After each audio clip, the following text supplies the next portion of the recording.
When you're rendering a house, especially if you're doing a scraped render, you want to get the walls as flat as possible so that when you look down them, they're as straight as a die, especially if you're doing a modern colour scraped render. In this video, I'm going to show you how to line your beads up perfect so that you can do that. I'm also going to show you a special little tool that I always use that is invaluable when you're working with plastic beads. You can do this with any wall in 4 simple steps. So let's take step number 1. The first thing you need to do is put your corners in. That's the beads at each end of the wall. These need to go in perfectly level, so make sure you spend your time and use a spindle level to put these in properly. If your wall is already perfectly flat, then you can put these beads in with a nail or some pink grip. But if your wall's out and you're trying to get it as straight as possible, I recommend using the same material as what you use for the base coat, dabbing them in. So you put blobs of stuff up the corner and you push your bead into it and then you tap it until it's level with a spindle level. You just adjust it. You can move it in and out with the spindle level in your hand and get the bead exactly where it needs to be. And that's it for step 1. You want to let them beads on the corners now really go off and firm up so they're quite solid. And that's it for step 1. Now it's time for step 2, cutting the reveals. Right, so the first thing I'm doing, I've cut this bead. It fits here, and I'm just checking that this one, the corners meet up at exactly the right height that I want this bead. Now the reason I'm doing that is because I've got 3 windows up down here, all in line with each other. Now, we've ran a string line across all the sills, and they're all the same. They're all in straight and they're all the same height, so we need all our beading to be exactly the same height. And the way to guarantee doing that is to cut your reveal beads first. So I'm going to cut these, I'm going to cut them all exactly the same height so that they're all going to go in together. And then when I do put the heads in, all I have to do is bring the heads down to the top of these beads. Now another thing I'm going to do is, I'm going to put these beads on like this. I'm going to put each end on first. I'm going to run a string line at the top and the bottom. I'm going to put all the beads in the middle and push them back to the string so that I know when the customer comes out in the morning and he looks down this wall, all the beads are going to be in line. So that's what I'm going to do next. I'm going to cut 6 of these all the same size.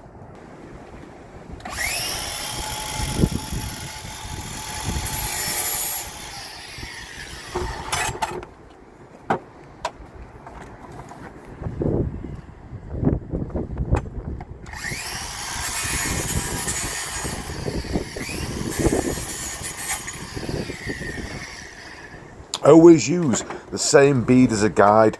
Don't switch them out for each one that you cut, because eventually by the time you've cut all of them, they'll all be slightly different. So always use the same bead as a guide.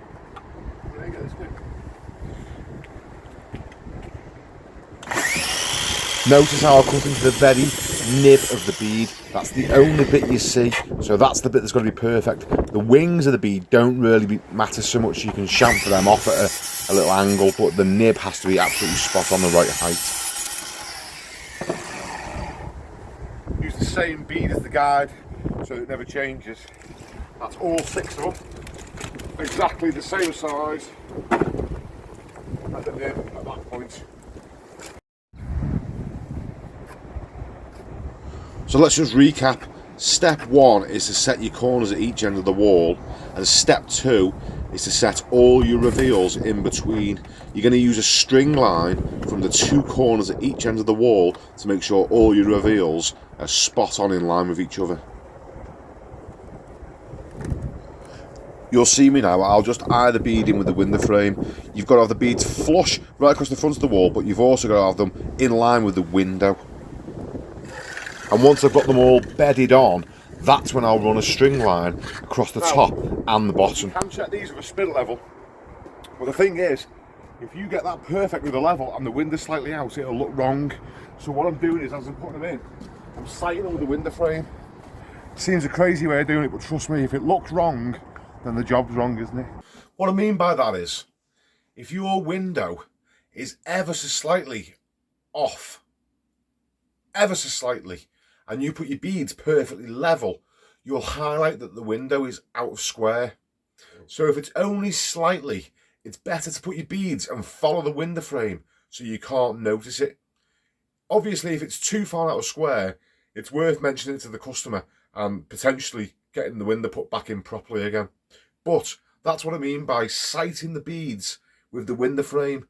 You can get your beads in perfect with a level, but if the window's out and your bead's perfectly level, it does not make that window look a mess. So you're better off just adjusting your beads just ever so slightly. But I always mention it to the customer because they may be really picky and want the window straightening up, in which case it's out of your hands. Remember, a bead's 90 degrees, it's got two angles, so there's two sides of the bead that have to be level.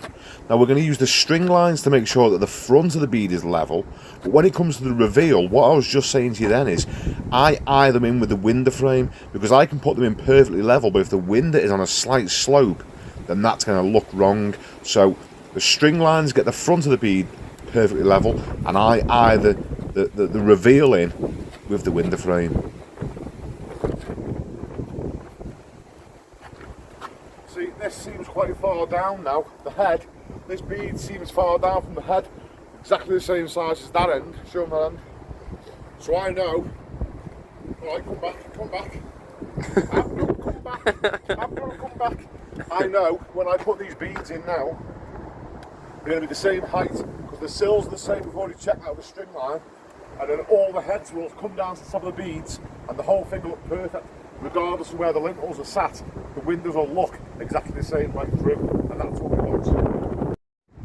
Yeah, we've got some stuff on first, so it's behind the bead. Slide the bead up. Now I don't want it to touch the string because it'll knock the whole thing out of shape. So I'm just going to push it back just a millimetre from the string. The back of the bead's buttered up because we've already got stuff on the wall. And once I've got it sort of fixed in place, then I eye it up with the window frame. So I can see that that bead's kicking in at the bottom. It's tapering off at the bottom. If I line it up with the profile of the window, it's coming in here. So it just needs to come out ever so slightly there. So I'm sighting one angle of the bead with the window frame, and then the other angle is taken care of with the string lines, and that's what keeps the walls perfectly flat. So we know that these two corners are perfectly level. The next thing we did was we cut all the beads the same height, and we put them in and we sighted them with the window frames so they looked right. Then we ran string lines across the front of all the beads and pulled them in and out and adjusted them so we knew that all the beads, when you look down them, are all perfectly in line, meaning that when the top coat goes on, the wall will be completely flat. The next stage is to put the window heads in.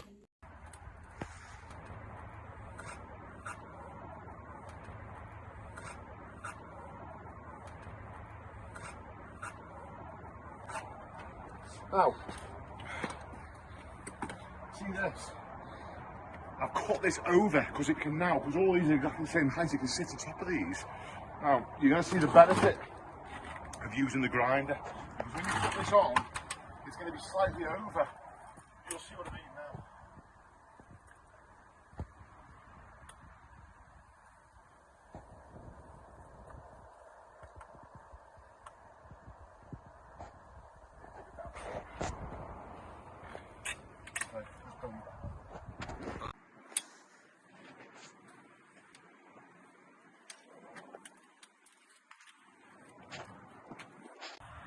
Little bonus tip for you, make sure your beads are squished in like this, because you usually find if they've been stacked up and someone squashed them that they open out wider than 90 degrees.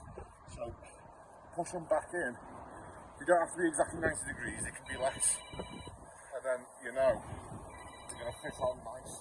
You don't want this flaring out in front of this, you see.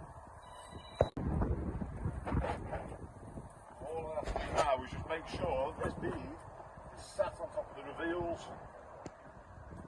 Doesn't matter if it goes over the ends.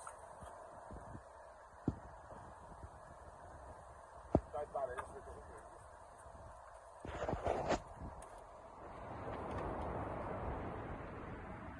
Now, just a bit of a loose key. Oh, there we go. I know that sills are level, but I don't want the front sagging, because it's quite a big span. Just take that. See it sagging. So just straighten it up there.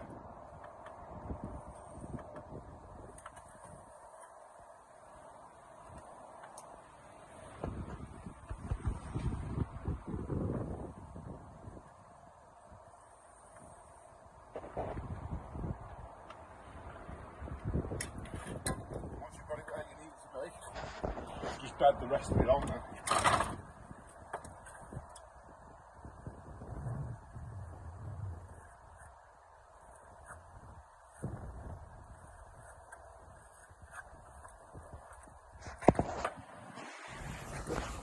Just keep checking your beads. As you're bedding them in and you're smearing gear all round them to keep them still, keep checking them, making sure that they haven't sagged or bent or moved, because they do have a tendency to move. And now it's time for step 4. And this is why I can't do without this tool. Once you've got all your beads in, it's time to make sure that all the corners meet up perfectly, because once the top coat goes on, all you see is the very outside nib of the bead. It's like a border around all your work, and it's got to be absolutely perfect. Right, now this is the beauty, this is why I use an angle grinder, because I've set all my reveals the same height, and I can make my heads rest on them. But see, you get this nib over the top here, it's not in line. All you see when the k-rend is on is the very front of this bead here. It's like a border around all your work. So when you've got the angle grinder and you've got a little nib sticking over, come around there, you can see it happening. They're only plastic, these beads, so we shave back really easy. Just keep it still with your finger.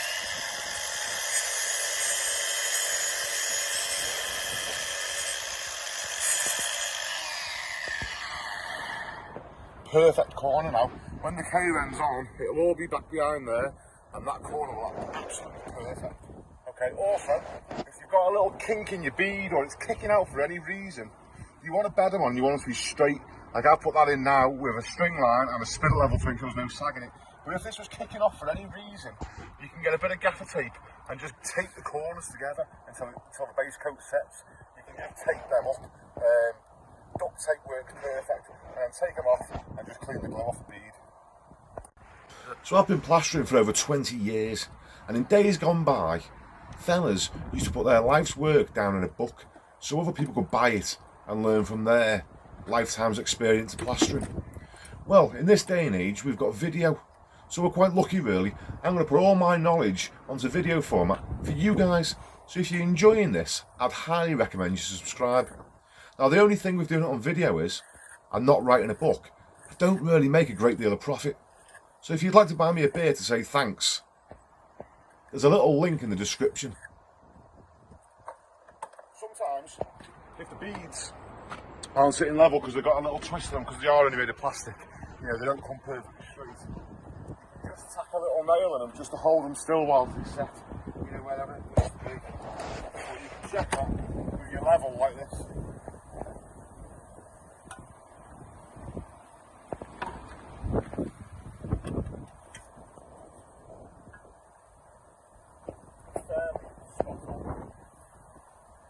Once I get it all sort of smeared in so it's not going to move, I'll check it again. If it needs adjusting, I might just knock it up a little bit and put a little tack in it just so it sets. Don't forget to put a key in the plaster whilst it's still soft.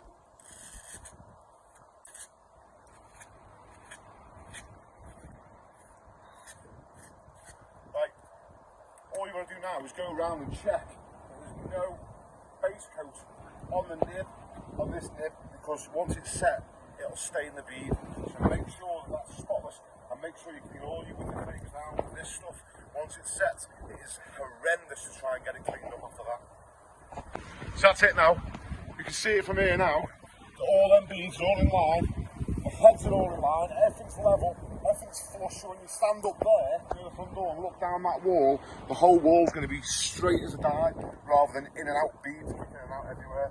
That's how I like to set out a window wall when there's multiple beads. Whenever you do a k-rend job, because this stuff is scraped so flat, You want to make sure your corner beads and every reveal is all completely in line. I mean, that's how you want to do top end work. If you're on a bit of a flipping cheap job or something that someone just wants wellying in, then fair enough, but that's how I like to do it all the time, to be fair. And that's how you put the beads on, to get a wall level and flat in 4 simple steps. Now the next thing you're going to want to know is how to render the wall, and that'll be covered in this video. Guys, as usual, if you enjoyed this video, give us a thumbs up. If you think it could help somebody else, feel free to share it. But whatever you choose to do, thanks for watching.